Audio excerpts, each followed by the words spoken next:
La Bible dit dans Luc chapitre 5, verset 15. Lorsqu'il l'a retrouvée, il la met avec joie sur ses épaules. La Bible dit dans Luc chapitre 6, verset 17. Il descendit avec eux, et s'arrêta sur un plateau, où se trouvait une foule de ses disciples et une multitude de peuples de toute la Judée, de Jérusalem, et de la contrée maritime de Tyr et de Sidon. Ils étaient venus pour l'entendre, et pour être guéris de leur maladie. Chaque après-midi durant la semaine sur le campus du Centre de formation biblique Réma, les services de l'école de guérison sont dispensés. Au fil des ans, j'ai formé d'autres personnes à la prestation de ces services, et maintenant elles effectuent elles-mêmes un grand nombre de services.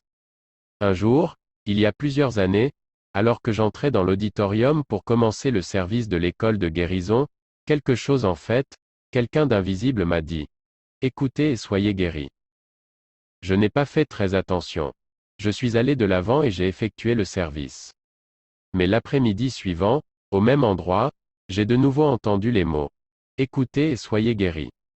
Le troisième jour, alors que j'étais prêt à entrer dans l'auditorium, cette même voix a dit. Écoutez et soyez guéris. Donc, quand je suis arrivé à la plateforme, j'ai sorti une feuille de ma Bible, j'en ai une en réserve pour de tels moments, et j'ai écrit. Écoutez et soyez guéris. Je me suis posé la question. Le Saint-Esprit me dit-il quelque chose? Y a-t-il quelque chose dans la Bible concernant l'écoute et la guérison? J'ai regardé dans la concordance, particulièrement le mot « entendre », et j'ai trouvé plusieurs écritures qui m'ont finalement mené à des choses que je n'avais jamais vues auparavant dans la Bible. Notez dans nos textes que les multitudes sont venues écouter et être guéries.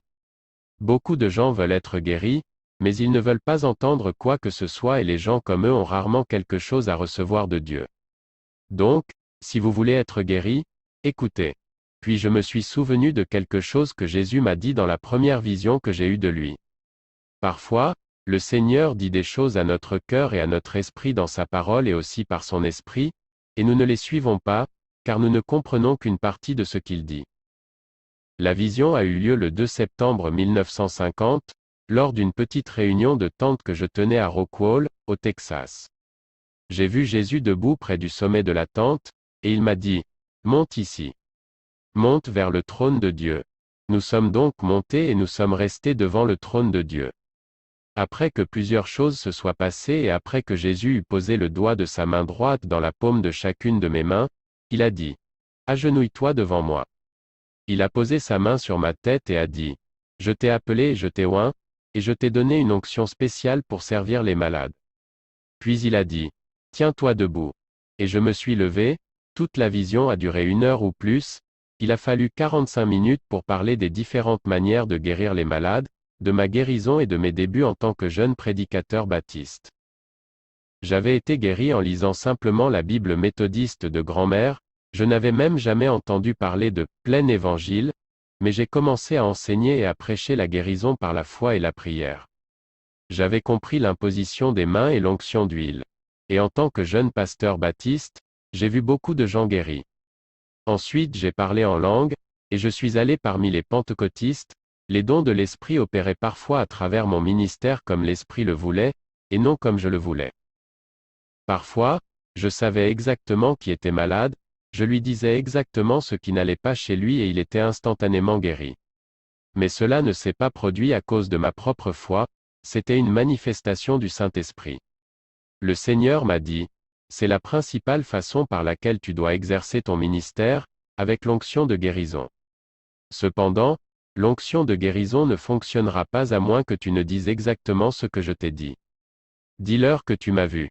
Dis-leur que je t'ai parlé. Dis-leur que j'ai mis le doigt de ma main droite dans la paume de chacune de tes mains. Dis-leur que l'onction de guérison est dans tes mains. Puis Jésus a souri et a ajouté. L'onction n'est pas dans tes pieds, je ne t'ai pas dit de poser les pieds sur qui que ce soit. L'onction n'est pas dans ta tête, je ne t'ai pas dit de poser la tête sur qui que ce soit. Elle est dans tes mains.